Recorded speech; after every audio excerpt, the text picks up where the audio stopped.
we'll start with the Pledge of Allegiance. Pledge allegiance to the flag of the United States of America and to the republic for which it stands, one nation, under God, indivisible, with liberty and justice for all.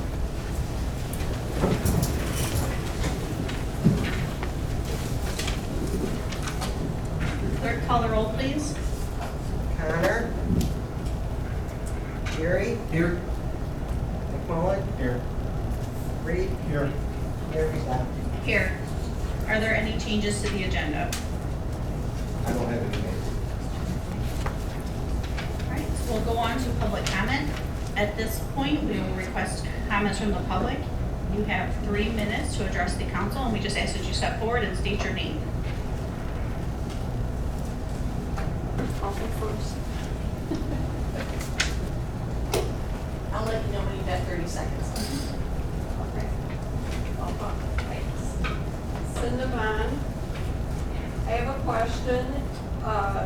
In front of the fire department, they have a marquee, and I want to know how come our city council doesn't have one? Like they post like burn ban, fire protection week, all that kind of stuff, and I think it'd be useful for the city to have one to put notices up and stuff. Concerning the burn ban in water conservation, I brought this up before. Maybe when we have a burn ban, we should limit water usage to every other days with every other house number. And even days would be even days of the month. And I was on Main Street, and I don't know if I parked in the wrong spot, but I parked next to one of those planters, and it's kind of hard to get out of the car. So I would like to suggest you move the planters from Main Street and let the businesses do their own planters, which most of them already do. And we used to have the light poles with the flower baskets on, and what happened to those this year? They haven't been up for a couple of years. There was a test on the concept block, but watering them because they were up high was difficult. So they were taken out. And then I was reading the agenda online, and the recommendations from the zoning committee, I hope everybody votes yay for that. The only question I have would be on the marijuana facility, if they would recycle their water to use again, or if it would be discharged into the sewer system. See, the gentleman nodding his head. I think, Should I ask you? And that's, I think, all I have.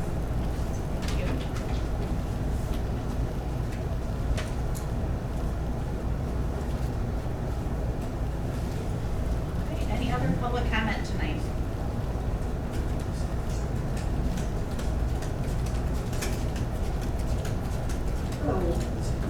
Karen Hitchborn, this is probably an old question, but since I live right by Sherman School across the street, I'm wondering if there's any developments on what's happening with it, or if it's still sitting there. And I also really would like to know who owns it.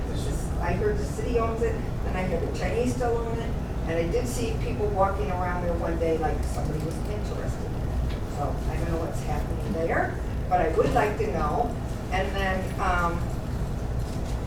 with all the recent things that's been happening in Streator, is there anything that's going to be happening with cameras downtown or in the parks, or like Sherman Park where I am, or anything?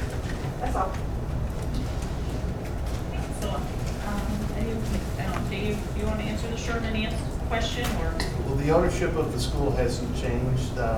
A good source of information on property ownership is the LaSalle County GIS website that's publicly available. The LaSalle County what? GIS, it's government information. So, all is it- property tax, it's the same owner. It's still the Chinese? It's still the Chinese. Okay. They are actively trying to sell it though. Okay. And so that may be the activity you saw within the building of prospective buyers looking at it. And it's still the provision that another school cannot go in there? That was, I understand, part of the original transaction when the elementary school district sold it. And cameras? So cameras, we approved at our last month to purchase flock cameras, which are license plate readers. And those are gonna cover, entrances and exits into and out of town so we can track vehicles. We also have the downtown cameras, and parts are on order for, a maintenance repair on some of those. So I don't believe we have a date yet, so no date yet, but parts are on orders for those at this time. Are they up in the city park, and will there be any coming into Sherman Park? We do have them in City Park, but I think we're gonna need to look at possibly replacing, because they're getting older, and just looking at some maintenance for next year's budget.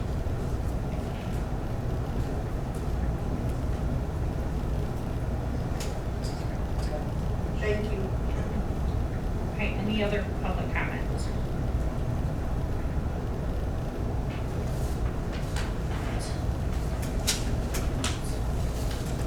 Hearing none, we'll go to new business. Item 1, ordinance 2023-07, authorizing the vacation of a public city right-of-way for a portion of a north-south alley west of 1414 Walnut Street at Bazore Street and First Street, Streator, Illinois, LaSalle County. Get a motion and second. Second. Okay, Tim with the motion and Matt with the second. Mayor and Council, so I don't see the petition here, so I just figured I'd come up. This is a 140-foot piece of a north-south alley behind 1414 Walnut. Never been opened, it's a grass alley. They'd like to vacate the alley so they can put up a fence. So we see no public purpose for it, so moving forward. There's an east-west alley that connects to it, but it'll still have access from the south. Again, never opened, but the petitioner's just looking for that piece that goes north from the east-west alleys. Thank you. Thank you. With that, we do send, I think, everybody that's on the alley 250 feet Yes. letter, so they're aware of it. All right, any other questions or discussion? Okay, clerk, call the roll, please. Gary, Aye. McMullen, Aye. Reed, Aye. Mayor Vidal. Aye. Item 2, Resolution 2023-32, authorizing and approving an IDOT highway permit for temporary closure of a portion of westbound Illinois 18 Main Street and the north lane of Bridge Street, and the reduction of 2 lanes of northbound traffic Route 23 Park Street to 1 lane for through traffic in the city of Streator in connection with cruise lanes. Get a motion and second. Make the motion. Second. Okay, Dave with the motion, Matt with the second. Any discussion? This is an annual permit that we do pretty much every July for cruise lanes. Nothing new, same as always. Okay, clerk, call the roll, please. Gary, Aye. McMullen, Aye. Reed, Aye. Mayor Vidal. Aye.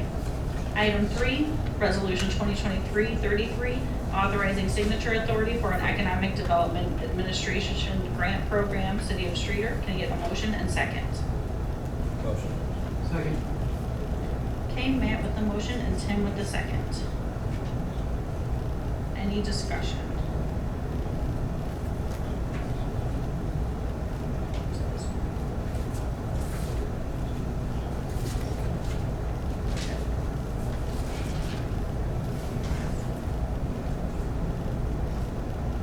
You work out this, Jeremy?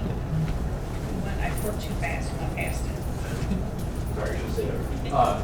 So this is for the incubator. The city received a grant to just close to $1 million to renovate the old armory, the business incubator. We've hired, in the previous meeting, we hired North Central Illinois Council of Governments. This would just authorize them to actually sign checks from an account for the project. So when money comes in from EDA, after review by the city to make sure work's going to complete, we let them know, and then they can sign the checks. The reason for that is you have to be bonded with EDA rather than go through the process to get city person unbonded. They're already bonded because they've done other projects. So that's the point. But the city will still review all bills before they're paid and all those things. They'll just be the final ones to sign the check. Thank you. Thank you. Any questions or discussion? Clerk, call the roll, please. Gary, Aye. McMullen, Aye. Reed, Aye. Mayor Murphy, aye. Aye. Item 4, Resolution 2023-34, approving the purchase of a part of 203 East Bridge Street by the city of Streator, LaSalle, and Livingston counties. Get a motion and second. Motion. Second. Okay, Matt with the motion and Dave with the second. Any discussion?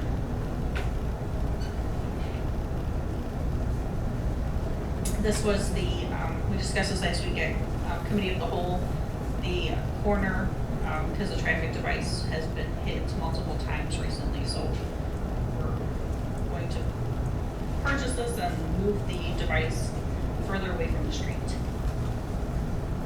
Any other comments or discussion? Okay, clerk, call the roll, please. Gary. Aye. McMullen. Aye.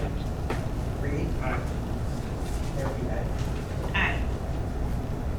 Item 5 is a motion to receive and place on file the following Plan Commission and Zoning Board of Appeal recommendations. This is going to be receiving and placing on file only, and then item 6 through 8 will be voting on those individually. May I get a motion and a second? Second.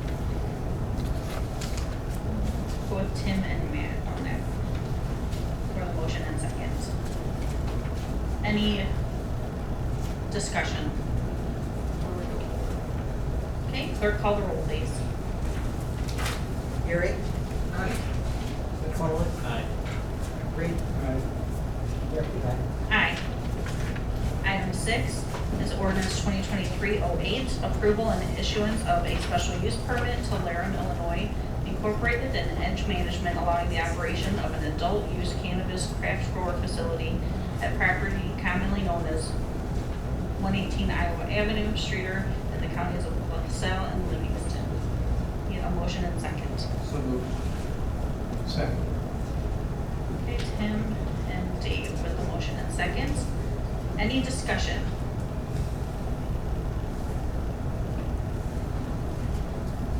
Any, if you would like.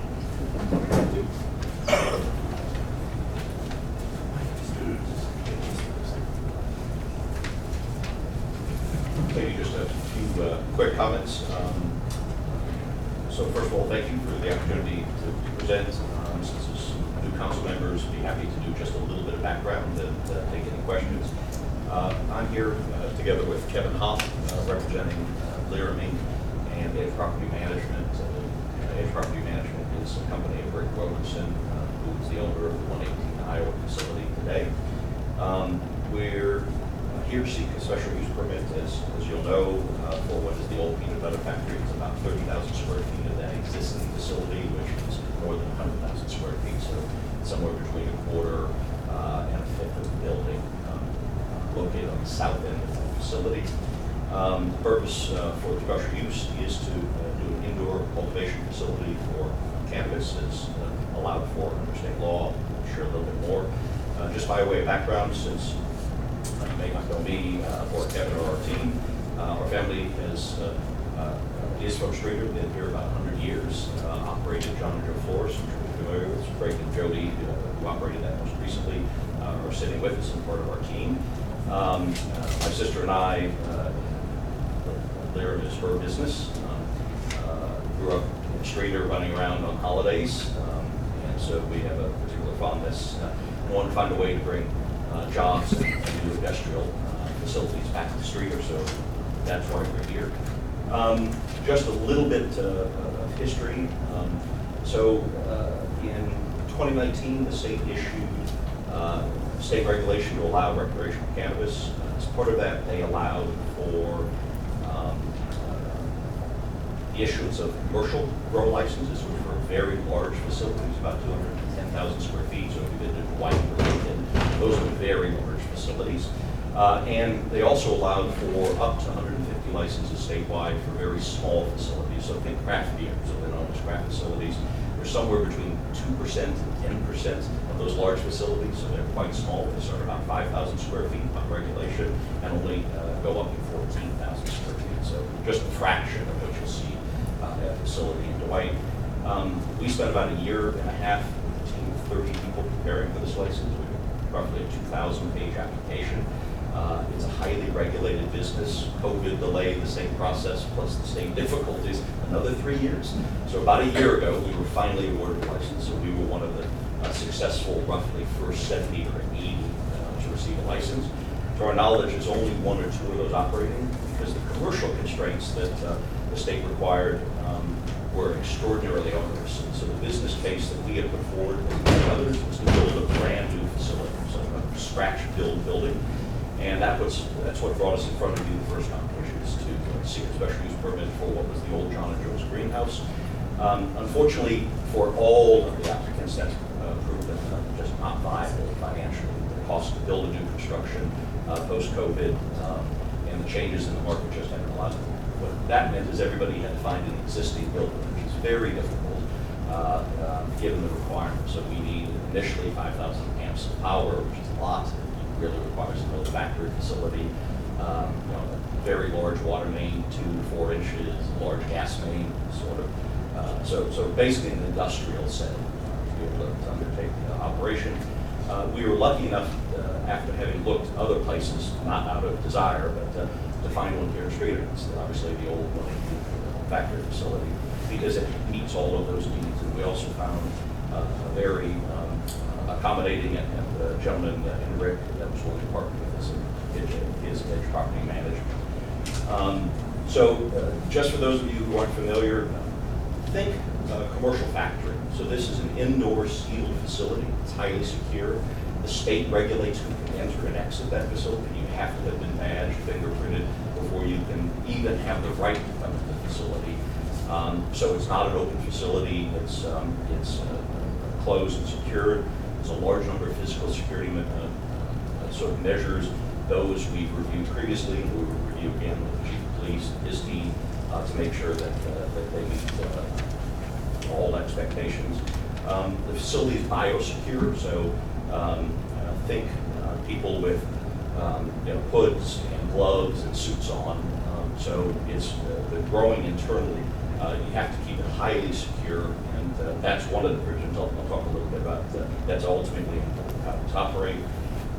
It's highly regulated by the state. The states currently, for the couple of facilities, are literally inspecting them weekly, and state police have that right on a regular basis as well. So these are not a backyard built by any means. These are multi-million-dollar facilities and investments. To answer the question from the floor, our application is highly sustainable.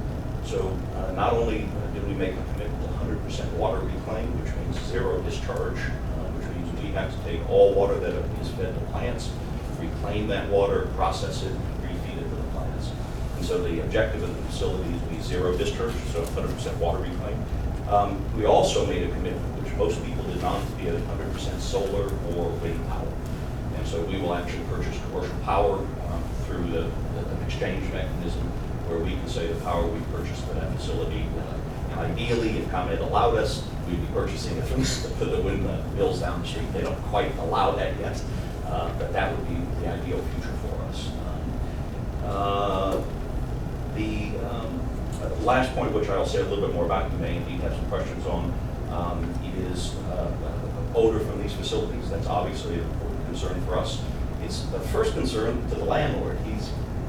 He has another facility that he does not want to be infiltrated with any odor, and then we have a similar concern, obviously, for the neighbors of that facility. Same concern at John and Joe Florist. I'll tell you a little bit more about our mitigation methods if of interest. But the way the facility is built is actually a building inside the building. So we literally will build an entirely new building that's sealed in all ways you can think of, from an HVAC perspective and an air exchange perspective, inside an existing facility. And that's the most important mitigation method because it's a substantially, it's a passive mechanism, but a secure mechanism. So it also serves biosecurity and the rest of the security, physical security of the building. But that's an important consideration in our commitment, and we put this in our state application. We'll use all commercially reasonable efforts to ensure a satisfactory level, which we would hope would be incidental with years ago. So that's important to us, and I think it'll be important to the community. What else? We'd like to keep it here. We build this facility in Streator if we can. It allows us to bring additional jobs. Those will grow over time as the facility would go from the 5,000 square feet to 14. Over time, just for again, those that don't know, there's no sale, there's no consumption on property. This is a commercial wholesale growing facility. And then we have to transport by secure transport, like the armored truck, to dispensaries around the state. So, again, very little access and no dispensary or sale at all, or consumption. With that, I'd be happy to answer any questions. I don't Have know. questions?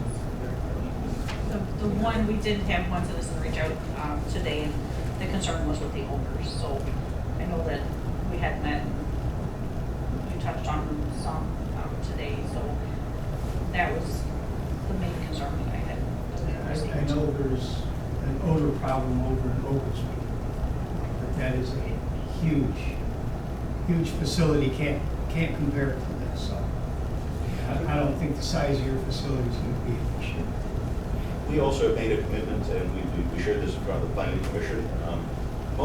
If you go to, there are other facilities around the state that are growing. It's a cannabis plant, and they have no mitigation. And you will smell it. Cannabis has an odor. Most of the commercial facilities use somewhere between 1 and 3 active mitigation methods. So things like carbon scrubbers. So before they exhaust the air, they put it through a carbon scrubber.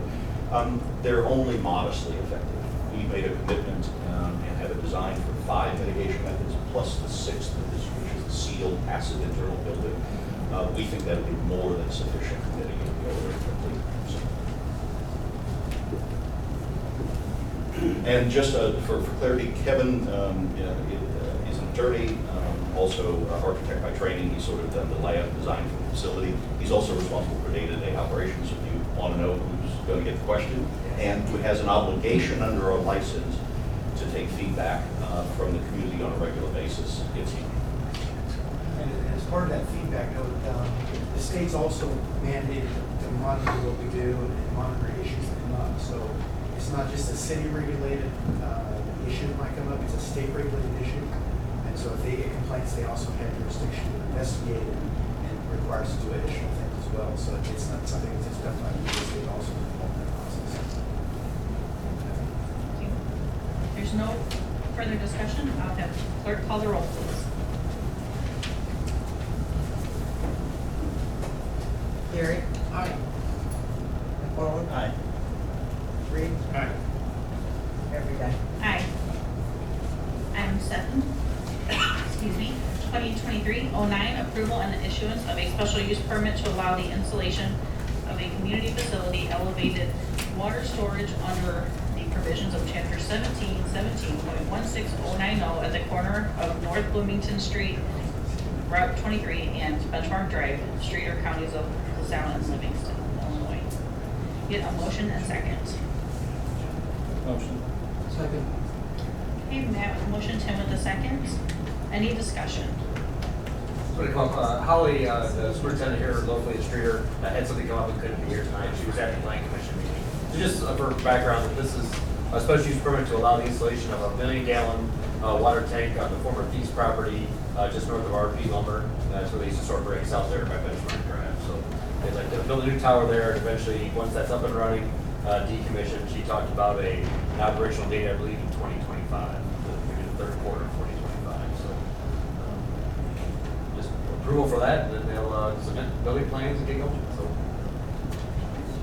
Any questions? Clerk call the roll, please. Gary? Aye. McClellan? Aye. Reed? Aye. Every day. Aye. Item 8, ordinance 2023-10, approval and issuance of a variance from the provisions of Chapter 17.50.010D garages and accessory building setback requirements and B4D garages and accessory building setback requirements. Nope, that's on there, sorry. To allow for the replacement of an existing accessory structure on 1304 East First Street.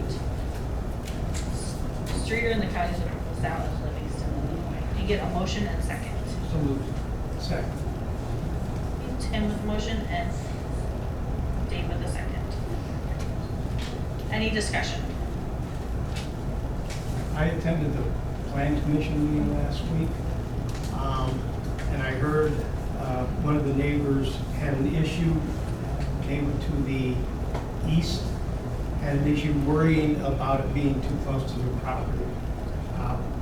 So I reached out to Jason. I went out and I actually walked the property, looked at it. It looks like the new garage is going to go even further away from her property than the old garage. And I'm very sympathetic. The neighbor has a husband that's on oxygen. She's concerned about fumes coming out of the garage. And as I'm sympathetic to that, I don't think those concerns are warranted. I think this garage is going to be well away from where it will affect negatively her property. So I'm confident that it won't be an issue. Any other questions or discussions? Mayor, if I may, I would point out to council that city staff recommended against this variance and noted that it failed to meet, I believe, any of the requirements in order for a variance to be granted. And sometimes it's difficult for our volunteers who serve on the ZBA Plan Commission to say no to their fellow citizens, but we do have our ordinances in place for a reason, and they should be observed. And in light of city staff's recommendation to deny the variance, I will join in the recommendation of council and encourage it. Should they have given those findings to the Plan Commission before the Plan Commission recommended to us? The city staff does give those recommendations to the planning commission. Planning commission is not responsible. I was at the Planning Commission where they recommended. I understand.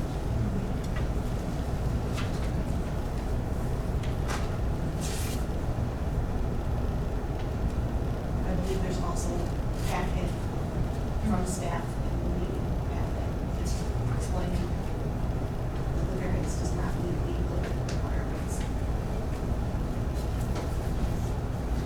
I didn't read that. Here comes the man dog eaters. Okay, because the staff package is referred to as the one put together by me.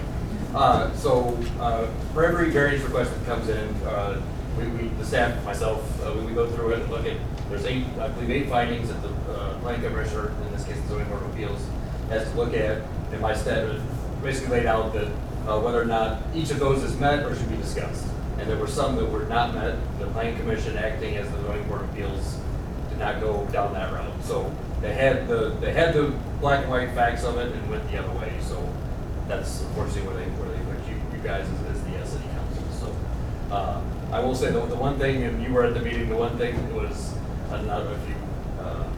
was the great change from the front to the back is what they did talk about at the planning commission meeting and the owners here today. There's a reason to grant the variance. The attorney knows, whether or not that's. We have codes for a reason. I spoke to the planning commission about that too.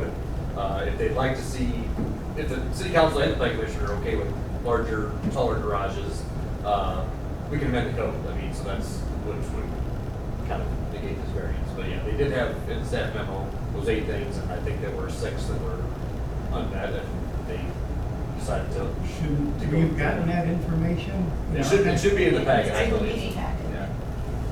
If it's not, I apologize. Did you get it? Office memo from staff. Emailed to me. The same packet that everybody got. Look at my packet here. I don't see anything. Matt, did you get it? It is, I know that it should be 8 things that go through there, and I don't have it in front of me.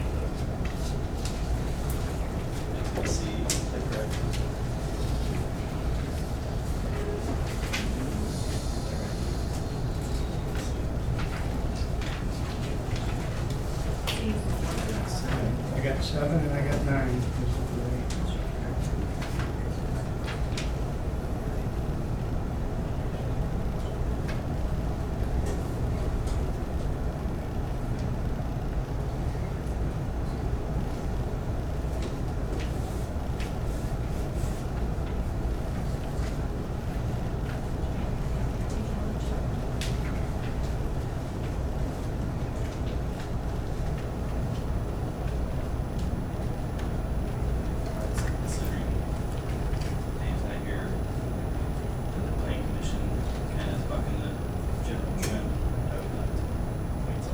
table this. We can see what, do you want to go through, it's our ordinance next, at our next count in August?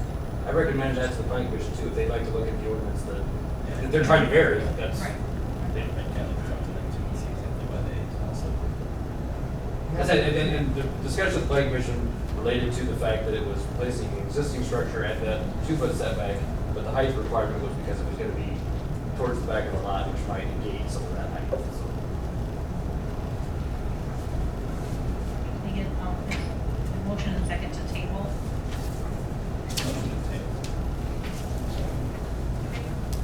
We have Matt, the motion, and David, the second. Clerk, call the roll, please. Gary. Aye. McMullen. Aye. Reed. Aye. Vidac. Aye. Item 9. Resolution 2023-35, approving a solar power purchase agreement with SPV 810 West Grant Street, Solar LLC by the City of Streator, LaSalle, and Livingston Counties. Can I get a motion and second? So moved. Okay, Tim, the motion, and David, the second. Any discussion? Just for this, we discussed this at our June and again at our July committee of the whole meetings. No, this was the percent increase difference. Any questions or discussion? Clerk, call the roll, please. Gary. Aye. McMullen. Aye. Reed. Aye. Mayor Vidac. Aye. Item 10, ordinance 2023-11, amended ordinance annexing territory commonly known as 1424 East Main Street to the City of Streator, LaSalle, and Livingston Counties. Can I get a motion and second? Motion. Second. Okay, Matt and Tim, and we voted on this last month, but there was one notice that did not go out, and so we're just covering ourselves and making sure that we vote on this again. So, if there's no further discussion, I'll have clerk call the roll, please. Gary. Aye. McMullen. Aye. Reed. Aye. Mayor Vidac. Aye. Item 11, resolution 2023-36, authorizing approval of purchase of computer hardware from Connecting Tony Computer Center to update the City of Streeter's technology system. Get a motion and second. Motion. Second. Okay, Matt and Dave with a second. Any discussion? Again, we just discussed this at our July committee of the whole, and we're looking at replacing some servers and different equipment so that we don't have random restarts throughout the day. I can add, since our last meeting, I was made aware that a server that is important for the police department is out, and they are temporarily working around that issue, but that would need to be addressed regardless of how you decide to deal with this. We do have issues with computers in multiple offices, and I'm just trying to take this opportunity to just get everything up to date. Any further discussion? Clerk, call the roll, please. Gary. Aye. McMullen. Aye.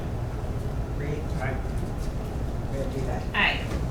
Item 12, mayoral appointments. Need a motion and second to approve appointment of Sandy Austin to the library board through July 21st, 2025. July 31st.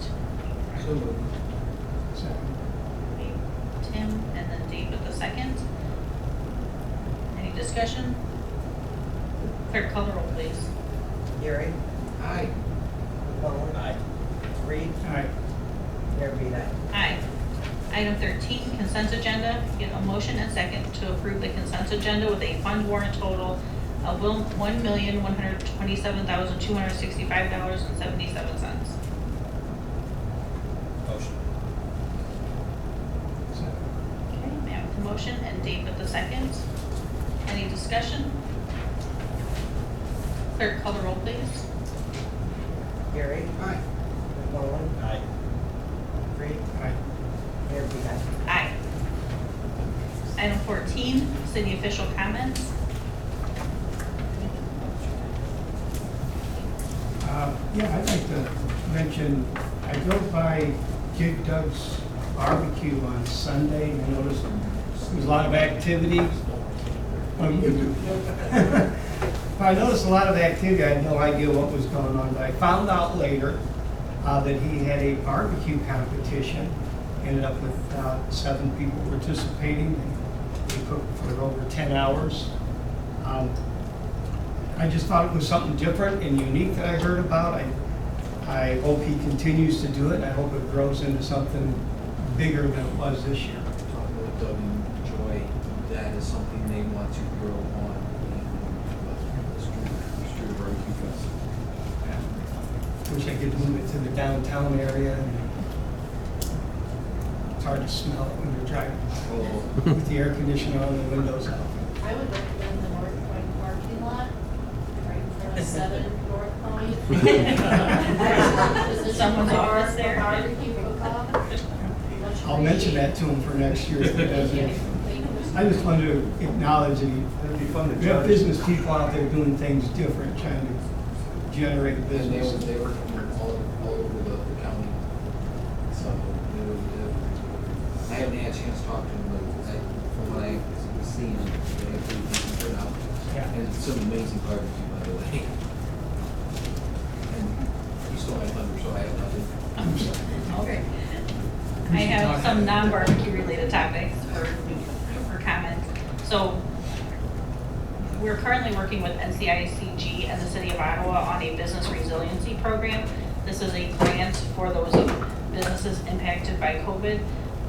This would cover COVID-related expenses not previously covered by a PPP or reimbursements. Applications are due August 7th, and Mr. Palm is our local contact, but they're available on the NCICG website, and that can do a reimbursement for small businesses up to $20,000. We also will have a ribbon cutting next Thursday, July 27th at 1 p.m. at Marilla Park. This was for the new pavilion as well as the new combination drinking fountains, pet fountains that were helped and purchased through a grant from Illinois American Water, as well as I'm sure Public Works had a lot of help as well putting that and installing those. So that'll be again next Thursday at 1 p.m. Another date to keep in mind, August 10th, from 9 to 10:30 a.m. State Senator Tom Bennett is hosting a coffee and conversation meeting at the Streator Public Library, and he invites those to come and discuss their concerns with him. So that's Come meet your state senator. meet your state senator. All right, anything else? Then I will request a motion and second to adjourn. Okay, Matt with the motion and Tim with the second. Clerk, call the roll, please. Gary. Aye. McMullen. Aye. Reed. Aye. Mayor Beeline. Aye.